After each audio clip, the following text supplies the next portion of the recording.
Another day, another basketball stories na naman ang pagkikwentuhan natin.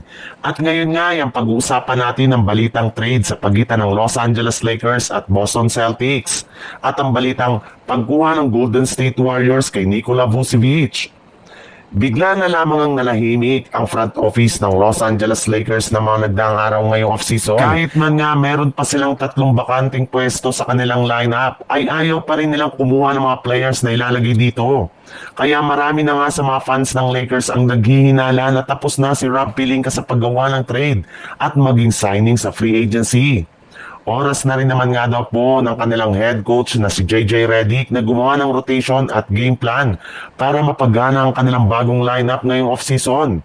Pero sa kabila nga niyan, ay may kumalat pa rin ngang isang napakalaking balita sa internet kahapon na malapit na nga daw po makuha ng Lakers si Jaylen Brown mula sa Boston Celtics. Alam naman nga po ninyo na sobrang ang nagtitipid ngayong off-season sa dami ng kanilang mga binitawang player at possible nga na makasali na rin naman nga dito si Brown.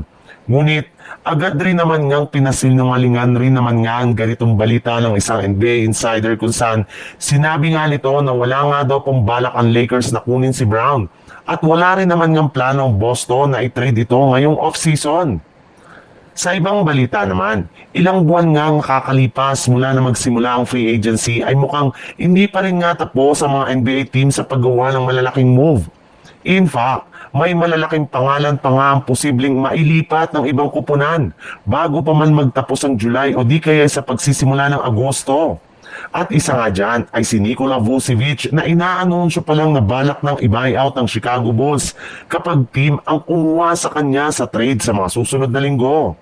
At once nga na mangyari ay magiging isa na nga itong ganap na unrestricted free agent kung saan siya na ang magdidesisyon kung saan team niya sunod na maglaro next season. Well, marami rin naman ngang interesado sa pagkuha sa kanyang serbisyo. Sadyang hindi lamang nga nila afford ang ganyang napakalaking kontrata.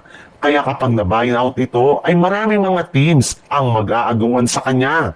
At isa nga sa mga inaasahan na kukuha kay Vucevic ay ang Golden State Warriors na desperado ng makakuha ng bagong starting center na ipangpapalit nila kay Kevin Looney. Kaya as of now nga, ay naghihintay na nga ngayon ng Warriors na i-buyout ng Bulls si Vucevic dahil kapag nangyari ito, ay agad na nga po nilang kakausapin at o-offera ng bagong kontrata ang kanyang kampo.